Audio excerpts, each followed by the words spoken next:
రోజున వర్తమానం ఏంటంటే అందమైన అబద్ధం. ఏంటండి? అందమైన అబద్ధం. అబద్ధమే కానీ అది అందమైనది. అంటే అందరినీ నమ్మించే విధంగా ఉంటదన్నమాట. అందమైన అబద్ధం అంటే ఏంటంటే అందరినీ నమ్మించే విధంగా ఉంటది. సూర్యుడు తూర్పున ఉదయిస్తాడు. అది లోకానికి తెలిసినటువంటి సత్యం. కానీ నిజంగా ఆలోచిస్తే ప్రభునందు ప్రియులారా, సూర్యుడు ఉదయించడం అస్తమించడం ఉండదు. భూమే సూర్యుని చుట్టూ తిరుగుతుంది. లోకంలో ఇలాంటివి చాలా ఉన్నాయి. నేతి బీరకాయ, బీరకాయల్లో ఏముండదు? నెయ్యి ఉండదు. ఇటువంటివన్నీ కూడా ఏంటంటే అందమైనటువంటి అబద్ధాలు. అంటే మనకి అర్థం కావడానికి మానవ పరిభాషలో సూర్యుడు ఉదయించాడని మనం అనుకుంటాం అంతే. అదే అలాగనే అది తప్పేమీ కాదు. ఇలాంటివి చాలా మనకి ఉన్నాయి. ప్రభునందు ప్రియులారా, ఒక అబద్ధాన్ని చాలా పాలిష్డ్గా అంటే రూపుదిద్ది మేకప్ చేసి చెప్పాలి అంటే దానికి చాలా సామర్థ్యం కావాలండి. ఏం కావాలి? చాలా సామర్థ్యం కావాలి. ఆ అబద్ధంతో ప్రపంచంలో ఉన్నటువంటి వ్యక్తుల్ని లేకపోతే ప్రపంచంలో ఉన్నటువంటి మనుషులందరినీ కట్టి పాడేయాలంటే ఆ అబద్ధం చెప్పేవాడు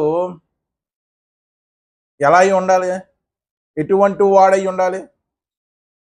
అంటే చాలా గొప్ప మాట నేర్పరై ఉండాలి. ఒకరిని నమ్మించగలం, అబద్ధం చెప్పి ఇద్దరిని నమ్మించగలం. కానీ ప్రపంచంలో ఇంచుమించు 95% మందిని నమ్మించగలగాలి అంటే ఆ నమ్మించేవాడి యొక్క వాక్చాతుర్యం కానీ నమ్మించేవాడి యొక్క పనులు కానీ ఎంత గొప్పగా ఉంటే నమ్ముతారు? అబద్ధానికి బ్రాండ్ అంబాసిడర్గా ఉండాలి. మనందరికీ తెలుసండి, అబద్ధానికి బ్రాండ్ అంబాసిడర్ ఎవరు? అపవాది. యోహాను సువార్త 8వ అధ్యాయం 44వ వచనం.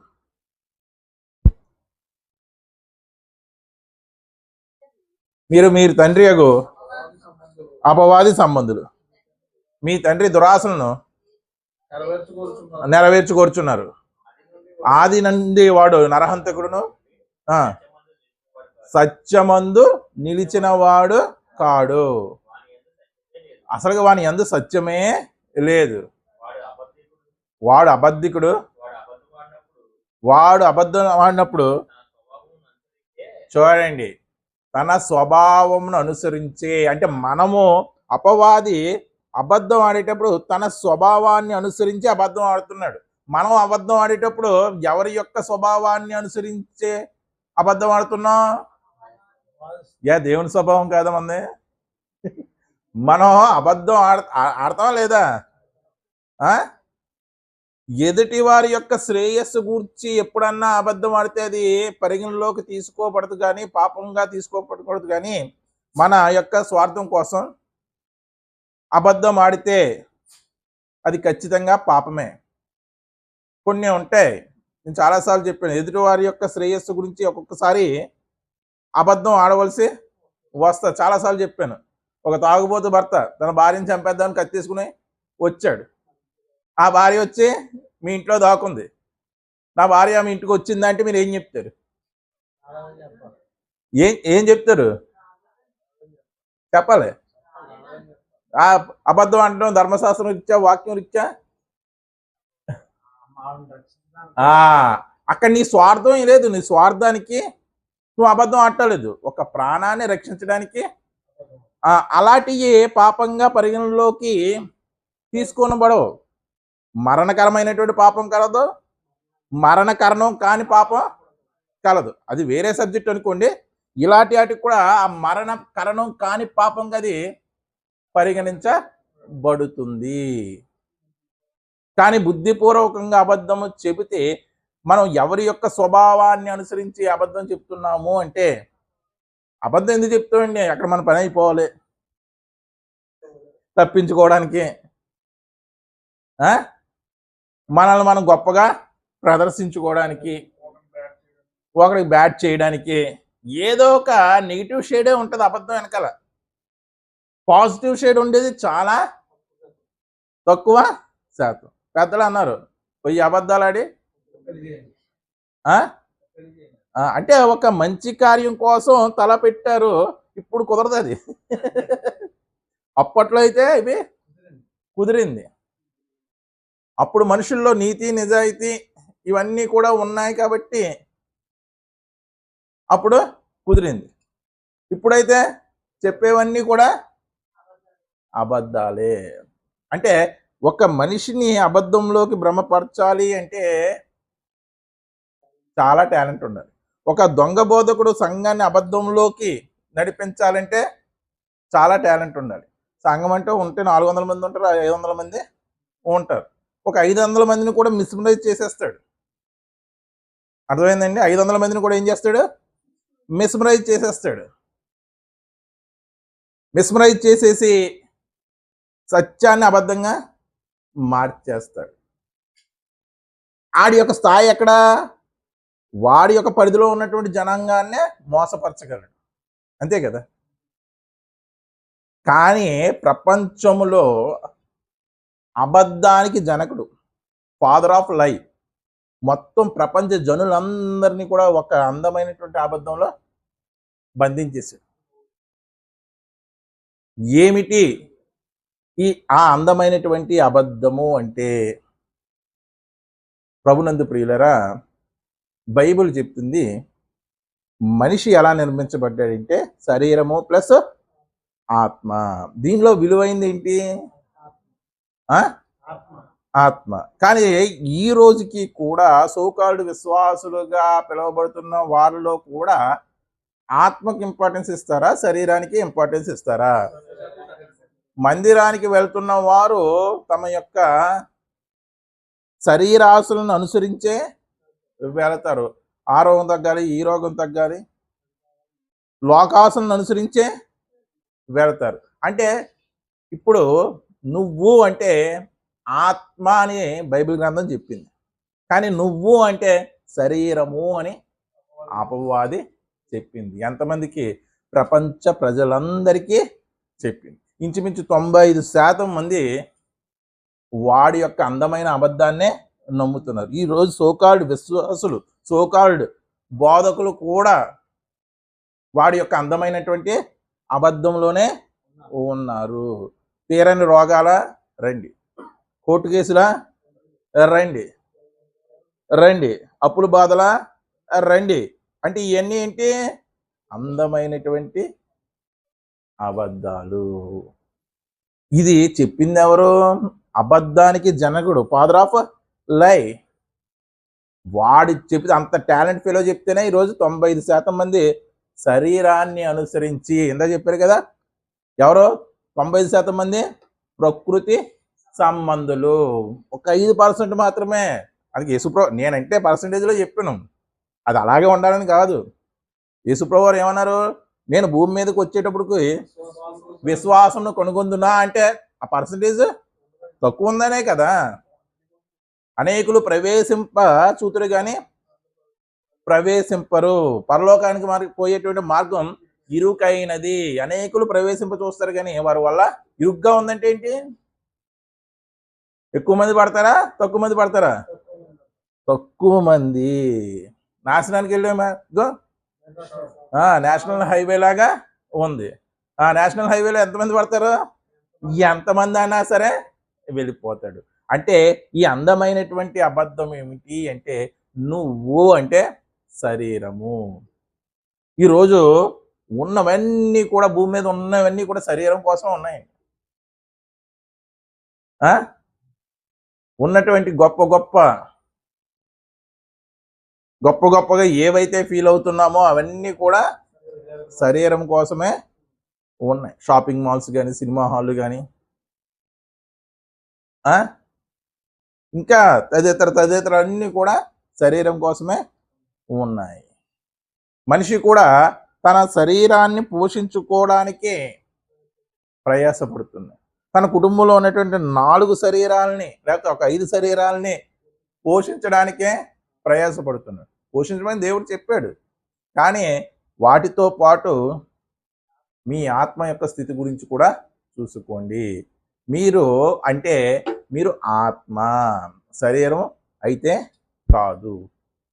మరి శరీరం కూడా దేవుడే సృష్టించాడు కదండి. మనిషి అంటే శరీరం ప్లస్ ఆత్మ రెండు కదా. మరి శరీరాన్ని ఒక నెగిటివ్ షేడ్లో ఎందుకు చూస్తున్నాం, ఆత్మని ఒకటి పాజిటివ్ షేడ్లో ఎందుకు చూస్తున్నాం? ఎందుకంటే ఈ శరీరం అనేది దేవుడు మంచిగానే ఇచ్చాడు, దీనిలో ఎటువంటి పాపము లేదు. కానీ మనం ఈ భూమి మీదకి వచ్చేటప్పటికి ఈ శరీరం లోకాసులకు లోనైపోయింది. ఏమైందండి? లోకాసులకు లోనైపోయింది. యేసుప్రభు వారు తన శిష్యులతో ఒక చక్కని మాట చెప్పారు చూడండి. మార్కు సువార్త 14:28 38. మార్కు సువార్త 14:38. మీరు శోధనలో ప్రవేశింపకుండానట్లు మెలకువగా ఉండి ప్రార్థన చేయుడి. ఆత్మ సిద్ధమే కానీ ఎవరు చెప్పారు? శరీరాన్ని దయచేసినటువంటి ప్రభువే శరీరం బలహీనమని చెప్తున్నాడా? అంత డెలికేట్ శరీరాన్ని మనకి ఇచ్చాడా? ఇప్పుడు యేసు ప్రభు వారే ఆత్మ సిద్ధమే, శరీరం బలహీనం అన్నారు. మరి ఆ శరీరాన్ని ఇచ్చింది ఎవరు? సృష్టికార్యంలో ఆయన కూడా ఉన్నారు కదా, మానవుని రూపించడంలో ఆయన కూడా ఉన్నారు. మరి ఆ శరీరాన్ని ఇచ్చింది ఎవరు? తండ్రి దగ్గర ప్రధాన శిల్పినై ఉన్నాను. అంటే ఆదాము నిర్మాణంలో కూడా ఆయన ఉన్నాడు, మన నిర్మాణంలో కూడా ఆయన ఉన్నాడు.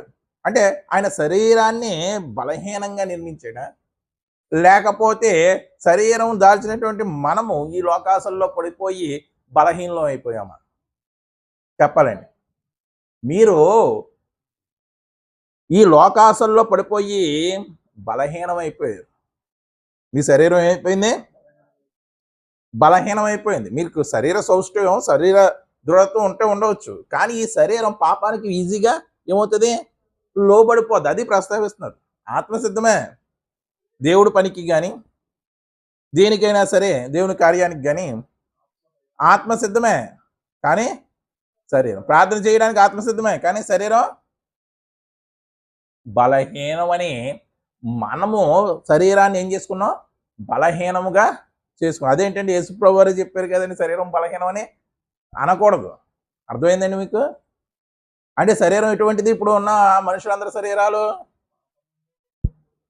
బలహీనమైనటువంటి శరీరం. ఏమిటి ఆ బలహీనత అంటే? పాపానికి లోబడిపోయేటువంటి బలహీనత. మరి అదే పాప శరీరాకారం ధరించుకొని యేసుక్రీస్తు వారు వచ్చారా లేదా? వచ్చారా లేదండి? వచ్చారు. మరి ఆయనకి బలహీనతలు ఉన్నాయా లేవా? హెబ్రీ పత్రిక 4:15.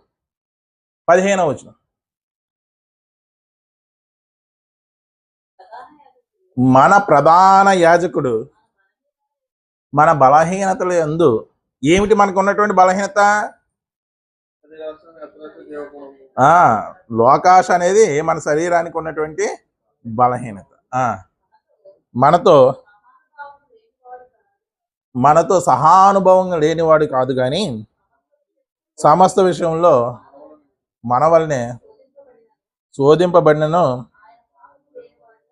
ఆయన పాపము లేనివాడుగా ఉండెను. ఆయన శరీరానికి కూడా బలహీనత ఉంది. ఏమిటి ఆ బలహీనత అంటే? లోకాశకి లోబడిపోయేటువంటి బలహీనత. కానీ ఆయన ఆత్మ దృఢంగా ఉంది. ఆయన ఆత్మ ఎటువంటిదంటే శరీరాన్ని సైతం లొంగ తీసుకోగలిగినటువంటి ఆత్మ. మందే శరీరానికి లోబడిపోయేటువంటి ఆత్మ. మన బలహీనతల యందు సహానుభవం కలిగిన వాడు ఎవరు? మన ప్రధాన యాజకుడు. సమస్త విషయంలో మనవలే శోధింపబడ్డాడు. ఆయనకి ఆకలి వేసింది, ఆయనకి నిద్ర కలిగింది, ఆయనకి దాహం కలిగింది. ఆయన అపవాదితో శోధించబడ్డాడు. లోకాశ వైపు అపవాది తీసుకువెళ్ళాడు, జీవపుడు అమ్మ వైపుకు తీసుకువెళ్ళిపోయాడు. ఎందుకు తీసుకెళ్ళాడంటే ఆయన శరీరాన్ని ఆధారంగా చేసుకొని తీసుకెళ్ళాడు. ఎందుకు? చాలా మంది అనుకుంటారు యేసుప్రభు వారికి ఉన్నటువంటి శరీరం ఏదో పెద్ద మహిమ శరీరం అనుకుంటారు, కానీ ఆయన పరిపూర్ణ మానవుడు, అట్ ద సేమ్ టైం పరిపూర్ణ దేవుడు.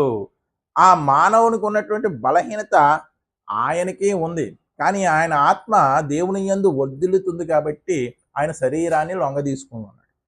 అర్షడ్ వర్గాల్ని జయించిన వాడు. అదే చెప్తున్నాడు. మనం చదువుకుంటాం రోమాపత్రిక, చూడండి ఒకసారి.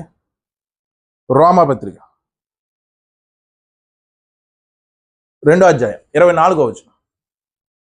రోమాపత్రిక 2వ అధ్యాయం 24వ వచనం. రాయబడిన ప్రకారము మిమ్మును బట్టియే కదా దేవుని నామం అన్ని జనుల మధ్య దూషింపబడుచున్నది. నీవు ధర్మశాస్త్రమును అనుసరించి, క్షమించాలండి, అపోస్తుల కార్యం 2:24 అండి.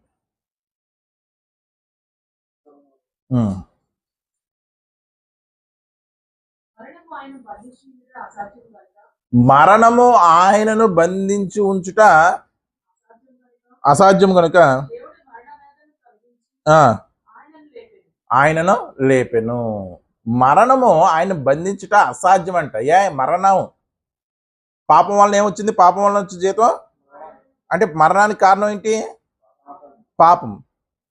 ఆ పాపం వలన వచ్చినటువంటి మరణం ఈయన బంధించి ఉంచుట అసాధ్యం. మనల్ని మనం చనిపోయి 3 రోజులు లేస్తామా?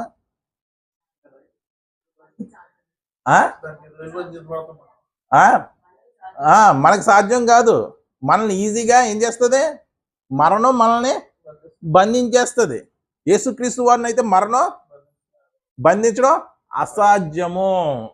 ఆయన మరణపు ముళ్ళుని విరిచి మరణాన్ని జయించి మృత్యుంజయుడిగా 3వ దినాన్ని లేచి, ఇదిగో నేను పవిత్రుడిని, పాపులను రక్షించుటకు నేను మాత్రమే సమర్థుడిని, ఎందుకంటే మరణాన్ని జయించాను నేను. మరణం నన్ను ఉంచుట అసాధ్యము. మనల్ని కూడా నీతిమంతులుగా జీవించిన వారిని మరణం బంధించుట అసాధ్యమే. ఎప్పుడది? పునరుద్ధానం రోజున. అప్పుడు మరణం మనం బంధించగలదా? బంధించలేదు. మృతులైనటువంటి మనము అక్షయులుగా ఏం చేస్తాం? లేపబడతాం. కానీ క్రీస్తుని తెలుసుకోకుండా నీతిమంతులుగా ఉండకుండా ఉన్న వారిని మరణం ఏం చేస్తుంది? బంధిస్తుంది. ఎక్కడ బంధిస్తుంది? మొదటి మరణంలో బంధిస్తుంది, 2వ మరణం అయినటువంటి నిత్య నరకంలో కూడా బంధిస్తుంది. మనల్ని మొదటి మరణంలో బంధించడం సరే, అత్యంత భయంకరమైన మరణం ఏంటంటే 2వ మరణంలో క్రీస్తుని నమ్మిన వారిని బంధించడం అసాధ్యము. దానికి ముంగుర్తుగా ఎవరు ఉన్నారంటే క్రీస్తు వారే. నీతిమంతుల్ని 2వ మరణంలో బంధించడం ఎందుకు అపవాదికి అసాధ్యము అంటే, వారు నీతి కలిగి బతికారు, పాపం లేకుండా బ్రతికారు కాబట్టి 2వ మరణంలో వారిని బంధించుట అపవాదికి కూడా అసాధ్యం. దానికి ముంగుర్తు ఏంటి? దానికి ఆధారం ఏంటి అంటే, మనం క్రీస్తునే నమ్ముకున్నాం. క్రీస్తునందు ఉన్న వారికి ఏ శిక్ష ఇది లేదు. అంటే మనం ఏమనుకుంటామంటే, క్రీస్తుని నమ్ముకుంటే చాలు, ఇంకా మనకి ఏ శిక్ష కూడా లేదు అనుకుంటాం. ఆ నమ్ముకోవడం, క్రీస్తు నందు ఉండటం అంటే ఇదిగో క్రీస్తు లాగా ఉండటం. ఒక పౌలులాగా, ఒక స్టెఫన్ లాగా ఆ రేంజ్లో ఉంటే మనకి ఏ శిక్షా విధి కూడా లేదు. సమాధి మీద అయితే ఈజీగా రాసేసుకుంటాం. ప్రభునందు మృతులైన వారు ధన్యులు. ప్రభు నందు మృతులు అవ్వడం అంటే మామూలు విషయం కాదు. మామూలు విషయం అండి కాదు. మనం రాసేసుకున్నంత మాత్రం అక్కడ శాసనం అయిపోదు. రాజముద్ర ఉంటేనే శాసనం, దేవుడు ముద్ర ఉంటేనే అదేమవుతుంది? శాసనంగా మారుతుంది. బలా నమ్మకమైన దాసుడా అనేది రాజముద్ర, అంతే కదా. నిన్ను చూసి తిరుపుతున్నానా బలా నమ్మకమైన దాసుడు అంటే స్టాంప్ పడిపోయినట్టే. ఎక్కడికి నీకు? అక్రమం చేయు వాళ్ళరా నా యుద్ధం నుంచి దొరికిందంటే యువర్ అప్లికేషన్ రిజెక్ట్ అయిపోయినట్టు. అది నరకానికి పర్మిషన్ అది. ఆ? ఆ. అంటే మరణం మనల్ని సైతం యేసుక్రీస్తు నందు లేని వారిని సైతం ఏం చేస్తుందంటే బంధిస్తుంది, కానీ యేసును మాత్రం బంధించలేదు. ఎందుకు బంధించలేదు? ఆయన శరీరము లోకాసలకి ఎక్కడ కూడా లోబడలేదు. లోబడిందండి? లోబడలేదు. పాప నియమము ఉన్నప్పటికీ కూడా, పాప నియమం అంటే మళ్ళీ వేరే అనుకోకండి. అంటే ఆ శరీరం ఎటువంటి శరీరం అంటే మన వంటి స్వభావం గల శరీరమే. పాపానికి అట్రాక్ట్ అయిపోయినటువంటి స్వభావమే. కానీ అట్రాక్ట్ ఇటువంటి పరిస్థితుల్లో కూడా అవ్వలేదు. ఒకవేళ అట్రాక్ట్ అయిపోయేటువంటి శరీరం కాదంటే అపవాది శోధించదు. అంతే కదా. ఒక ట్రైలు వెయ్యదు, కొండ మీదకి తీసుకెళ్ళదు. అంటే చూడండి, మరణము ఎందుకు ఆయన బంధించడం అసాధ్యం అంటే కేవలం ఆయన శరీరం లోకాసలకు లోబడలేదు. మనకిచ్చినటువంటి శరీరాన్నే దేవుడు క్రీస్తు వరకు కూడా ఇచ్చాడు కదా. మరి మన శరీరం ఎందుకు లోబడిపోతుంది? మనం ప్రకృతి సంబంధులు ఎందుకు మారిపోతున్నాం? మరి క్రీస్తు వారు మీరు ప్రకృతి సంబంధులుగా మారకండి, శరీరాంశులుగా మీరు మారకండి. ఇదిగో నేను మీ శరీరాన్ని ధరించుకుని నేను ఎలా బ్రతికించానో చేసి చూపించాను. మీరు నన్ను పోలి నడుచుకోండి. నేను మీకు మా సమస్త విషయంలో ఎలా ఉన్నానో మాదిరిగా ఉన్నాను. చాలామంది అనుకుంటారండి ఆత్మే మంచిది, శరీరం చెడ్డది అనుకుంటాం. కాబట్టి అది కూడా పొరపాటేనండి. అది శరీరం మనల్ని లోకాసలకు విడిచికెళ్ళిపోతుంది, అది నిజమే. కానీ అంత మాత్రం ఈ శరీరం చెడ్డదని మనం అనుకోకూడదు. ఎందుకంటే దేవుడు ఈ శరీరాన్నే కోరుకున్నాడు. రోమాపత్రిక 12వ అధ్యాయం 1వ వచనం. రోమాపత్రిక 12వ అధ్యాయం. కాబట్టి సహోదరులారా, పరిశుద్ధమును దేవునికి అనుకూలమైన సజీవ యాగముగా, అద్దుకోండి ఏమడుగుతున్నాడు దేవుడు? సజీవ యాగంగా మీ శరీరమును నాకు సమర్పించుకునుడి అని. మరి ఈ శరీరము ఒక చెడ్డదైతే మరి దేవుడు సజీవ యాగముగా దాన్ని నాకు ఎందుకు, తనకెందుకు అర్పించమంటున్నాడు అంటే ఈ శరీరము చెడ్డది కాదు, చెడ్డదానిగా మనం చేసేసుకుంటున్నాం అంతే. అంతే కదండి. చెడ్డదానిగా జీవమరణములు నాలుక వశములు ఉన్నవి. నిజంగా నాలుగు వశంలో ఉన్నాయండి అసలుగా? దేవుని వశంలో ఉన్నాయా? దేవుని వశం. ఒకటికి పాతాళములకు పంపుచు దాని నుండి రప్పించుచు వాడు ఆయన. అంటే ఒకరిని జన్మింపజేయడం, మరణింపజేయడం ఆయనే. జీవమరణాలు ఆయన వశంలో ఉన్నాయి. మరి ఆయన వశంలో ఉన్నటువంటి జీవమరణాలు నాలుగు వశంలో ఎలా అయిపోయినాయి? ఉందా లేదా సామెతల గ్రంథంలో? జీవమరణంలో ఎవరి వశం అంట? దేవుని వశంలో ఉన్నటువంటి జీవమరణంలో నాలుగు వశం ఎందుకని? ఈ నోరు మంచిదైతే ఊరు మంచిది అవుతుంది. నీకు మంచి నాలుగే ఇచ్చాడు. దాన్ని ఎందుకు? మంచి మాటలు చెప్పమని. దాన్ని ఎలా ట్రైన్ చేసావు? ఎదట వాడిని మోసపుచ్చడానికి, దాన్ని అనర్గళంగా మాట్లాడడానికి నువ్వు ట్రైనింగ్ ఇచ్చావు. ఎదటి వాడి మీద నోరేసుకొని పడిపోవడానికి ఏం చేస్తున్నావు? దాన్ని ట్రైన్ చేసావు. నాలుక అగ్నియే. నాలుక మన అవయవంలో ఉంచబడిన అంటే దేవుడు వాక్యం చెప్పింది నాలుక అగ్నియే అంటే అగ్ని నిజంగా అది. ఆ నాలుక యొక్క స్థితిని అలా తెచ్చేసుకున్నాడు నరుడు. అగ్ని కాదు అది. ఈ నాలుక లేకపోతే ఈరోజు సువార్తే లేదు. ఉందా? ఉందండి? లేనే లేదు. మరి అలాంటి నాలుగుని అగ్ని అంటాడు ఏంటి దేవుడు? మనం అలా చేసేసాము. మొత్తం ఊరంతా కాల్ చేసింది అంటాం. ఒక ఆవిడ విషయంలో ఒక వార్త వచ్చి ఆ వార్త ఊరంతా ఏం చేసింది? ఎలా కాల్ చేసింది? కాగనట్టుకుని వెళ్ళిందా? అగ్గి పెట్టుకుని వెళ్ళిందా? ఎలా కాల్ చేసింది? మరి ఇప్పుడు కరెక్ట్ అయిందా లేదా? నాలుక అగ్నియే. అలాగే మన ఏమో ఉంచబడిన ఆ, పాప ప్రపంచమే ఆ, సర్వ శరీరము మాలిన్యం కలిగి మొత్తం శరీరం ఎంటర్ శరీరానికి మాలిన్యం. కన్ను, నీ కన్ను చెడ్డదైతే నీ దేహం అంతా కూడా, నీ కన్ను వెలుగుమయమైతే నీ దేహం అంతా, అంటే శరీరాన్ని గురించి చెప్తున్నాడే లేదా? ఆ, చెవి మీరు ఏం వింటున్నారో జాగ్రత్తగా చూచుకునేది. అంటే ఏం చేయమంటున్నాడు? నీ శరీరానికి లోకాసకు లోపేటువంటి స్వభావం ఉంది, కానీ దాన్ని నువ్వు ఏం చేయాలి? ఆ లోకాసలకు లోబడకుండా చేసుకోవాలి. అదే భక్తి.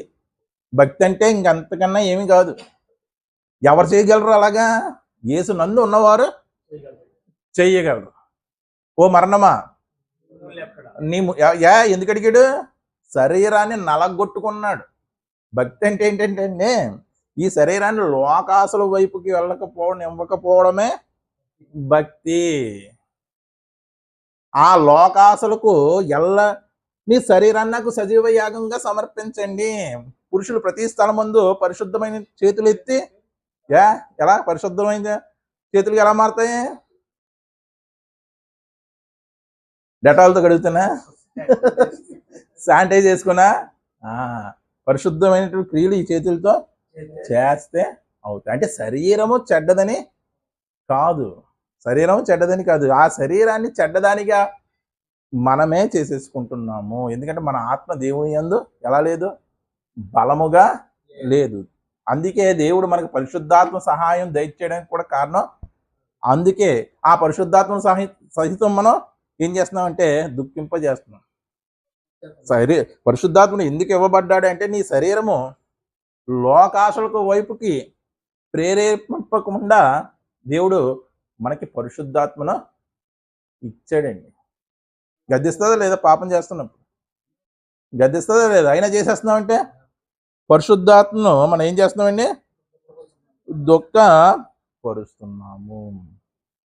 సంఘం అనేటువంటి శరీరమునకు ఆయన మళ్ళీ చెడ్డదైన శరీరాన్ని మళ్ళీ ఎందుకు తీసుకొచ్చి సంఘానికి పోల్చాడు?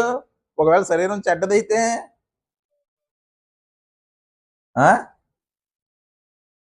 మళ్ళీ సంఘాన్ని దేంతో పోలుస్తున్నాడు? శరీరంతో పోల్చాడు. సంఘం అనేటువంటి శరీరానికి ఆయన ఏమై ఉన్నాడు? శిరస్సై ఉన్నాడు. అంటే చూడండి, ఎంత సర్వసత్యాన్ని కూడా అపవాదం ఏం చేసిందంటే అందమైనటువంటి అబద్ధంగా మార్చేసింది. అందమైనటువంటి అబద్ధంగా మార్చేసిందా లేదండి? నీకు శరీరమే ప్రధానము, దాన్ని పోషించుకో, నీ అందమే ప్రధానము, అందానికి మెరుగులు దిద్దుకో. ఈరోజు దగ్గరికి వెళ్ళే వరకు కూడా తెలియదండి ముసల్మాన్ ఎవరో, యవనస్తురాలు ఎవరో, ముసలి తాత ఎవరో, యవనస్తుడు ఎవరో దగ్గరికి వెళ్ళి చూసేంత వరకు కూడా ఎందుకు వచ్చింది ఆ పరిస్థితి? మెరుగు అంటే శరీరాన్ని మనం చాలా చక్కగా ఏం చేసుకుంటామంటే మెరుగులు దిద్దుకొని శరీరం కోసమే మనం జీవిస్తున్నాము. శరీరం కోసమే జీవిస్తున్నావు, నువ్వే శరీరము అని అందమైనటువంటి అబద్ధాన్ని చెప్పి ఇప్పటికీ ఈ అబద్ధంలో బంధించి ఉంచింది. మరి ప్రపంచంలో అందమైనటువంటి అబద్ధం ఏంటి? నువ్వు అంటే శరీరము అనేదే అందమైన అబద్ధం. దీనికన్నా అందమైన అబద్ధం ఇంకేమైనా ఉందా? ఈ అందమైన అబద్ధంతో అందమైనటువంటి నరకానికి తీసుకొని వెళ్ళిపోతుంది. అందుకే ప్రభునందు ప్రియులరా, మనము ప్రకృతి అనుసారులు కాకుండా ఆత్మానుసారం అయి ఉండాలి. ఎందుకంటే శరీరము ఆత్మకు, ఆత్మ శరీరానికి వ్యతిరేకంగా ఏం చేస్తుంది? వ్యతిరేకంగా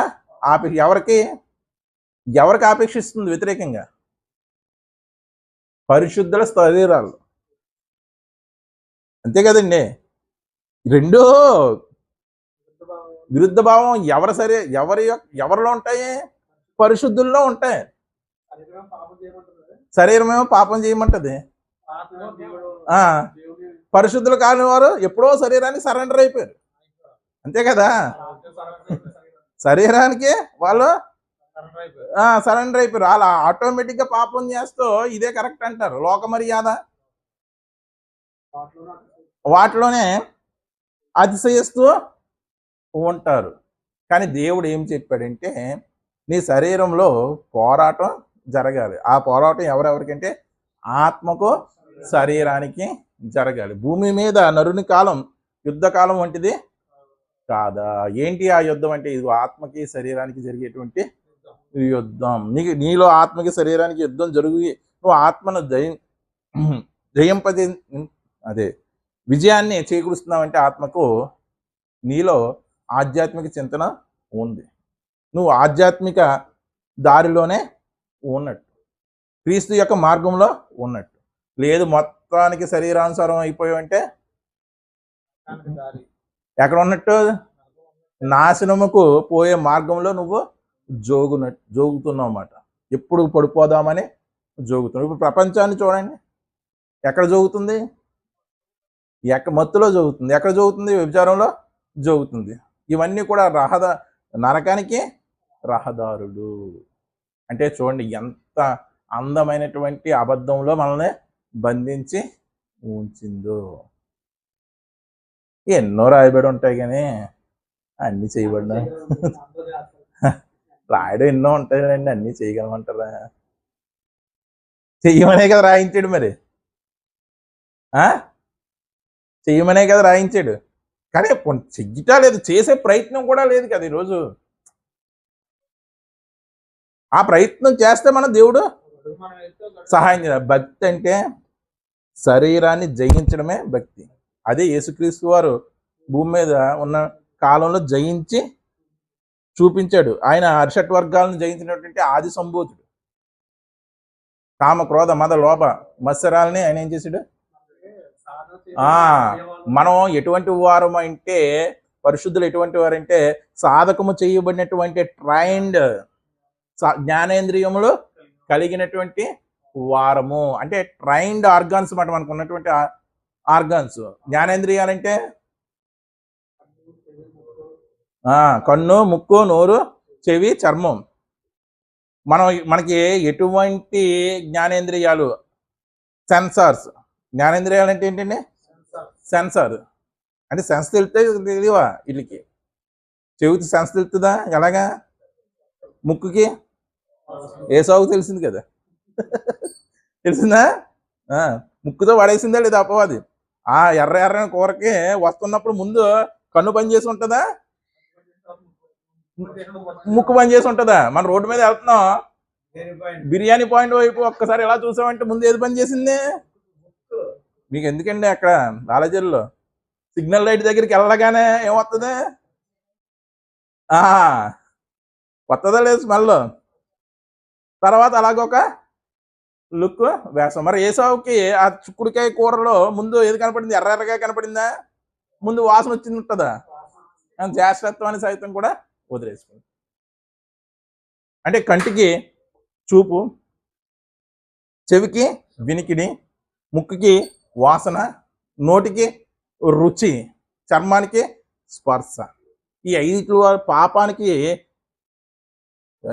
మార్గాలు ఈ 5ఏనండి. పాపానికి మార్గాలు ఈ 5. ఈ 5ని కంట్రోల్ చేస్తుంది రిమోట్ కంట్రోల్ ఏంటంటే ఆలోచన. ఏంటండి? ఈ 5ని కంట్రోల్ చేస్తుంది ఆలోచన, మనస్సు. మనస్సు అనేది ఏంటంటే రిమోట్ కంట్రోల్ అన్నమాట.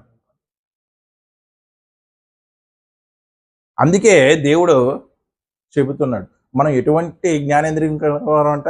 ట్రైన్డ్. ఎటువంటి సెన్సార్స్? సాధకము చేయబడినటువంటి జ్ఞానేంద్రియములు కలవారం అంట. ఏంటి ఆ సాధకము? ఏంటి ఆ ట్రైన్? తీసుకున్నటువంటి ట్రైనింగ్ ఎక్కడ తీసుకున్న ట్రైనింగ్? దేవుని వాక్యం. లేని స్థితిలో ఉండటం నాకు తెలుగును, సంపన్న స్థితిలో ఎక్కడ తీసుకున్న ట్రైనింగ్? ఎక్కడ తీసుకున్నాడు పౌలు? దేవునిలో తీసుకున్నాడు. దావీదు జీవితాన్ని చూసినా సరే అంతే కదా. అరణ్యంలో రొప్ప తుప్పలు పట్టించి ఏమిచ్చాడు దేవుడు? శిక్షణ ఇచ్చాడు. శిక్షణ ఇచ్చిన తర్వాత దావీదు ఎన్నడూ కూడా ఇంకా పాపము చేయలేదు. అంటే ప్రతి భక్తిపరుడికి కూడా దేవుని వాక్యం ద్వారా ఏమిస్తాడంటే శిక్షణ ఇస్తాడు. ఆ శిక్షణ దగ్గరికి తీసుకురావడానికి ఒక్కొక్కసారి శిక్ష కూడా విధిస్తాడు. శిక్షణ దగ్గరకు తీసుకురావడానికి ఒక్కొక్కసారి ఏం చేస్తాడు? శిక్ష కూడా విధిస్తా ఉంటాడు. ఆ శిక్షణ కూడా తీసుకుని నువ్వు దారి తప్పేవనుకో ఇంకా భయంకరమైనటువంటి శిక్ష ఏం చేస్తాడు? విధిస్తాడు. కాబట్టి మనం ఎటువంటి జ్ఞానేంద్రియములు కలిగి ఉన్నామంటే సాధకము. ఏంటండి? సాధకము, ట్రైన్డ్. అది సాధన చెయ్యాలి. జ్ఞానేంద్రియాలు కన్ను అలాగే వెళ్తుందా? నువ్వు ఏం చేయాలి? సాధన చెయ్యాలి. చెవి అలాగే వెళ్తుందా? నువ్వేం చెయ్యాలి? మరి ఈ హోంవర్క్ ఉందండి, ఈ హోంవర్క్ లేదు. మరి హోంవర్క్ లేకపోతే రిజల్ట్ ఎలా వస్తుంది? ఫస్ట్ క్లాస్లో ఫెయిల్ అయిపోతాం లేదా? అందుకే ఇంకో చోట అన్నాడు, ఇంద్రియ నిగ్రహము గల, ఇంద్రియాలంటే పంచేంద్రియాలు, ఇంద్రియ నిగ్రహము గల ఆత్మ దేవుడు మనకి ఇచ్చాడు. ఈ ఇంద్రియాలతోనే నువ్వు పాపం చెయ్యి, నువ్వంటే ఈ పంచేంద్రియాలే, నువ్వంటే ఈ 6 అడుగుల శరీరమే అని అందమైనటువంటి అబద్ధం ఎవరు చెప్పారు? అపవాది చెప్పింది. సర్వసత్యం ఎవరు చెప్పారు? నువ్వు అంటే ఆత్మయే జీవింపజేస్తుంది, కానీ శరీరము కేవలం నిష్ప్రయోజనం అనే సర్వసత్యాన్ని ఎవరు చెప్పారంటే యేసుక్రీస్తు వారు చెప్పారు. అందమైన అబద్ధం ఎవరు చెప్పారు? అపవాది. ఇప్పుడు ఓటింగ్ ఎట్టండి.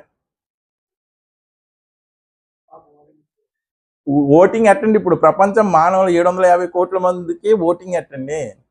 దేన్ని నమ్ముతున్నారు ఎక్కువ మంది? అబద్ధాన్నే. నిజం గడప దాటేలోగా అబద్ధం ఊరిని చుట్టొచ్చేస్తుందంట. చుట్టొచ్చిందా లేదా? చుట్టొచ్చింది. ప్రభునందు ప్రియులరా, అందుకే శరీరం అంటే ఎటువంటి పరిస్థితుల్లో మనము కాదు, మనము అంటే ఆత్మ. మరి ఆత్మ డైరెక్ట్గా భూలోకంలో పని చేయలేదు కాబట్టి దేవుడు మనకి ఈ శరీరాన్ని ఏం చేశాడు? అమర్చాడు. శరీరాన్ని అమర్చాడు. మరి అందమైన అబద్ధమా కాదు? ఇది ఖచ్చితంగా అందమైన అబద్ధమే.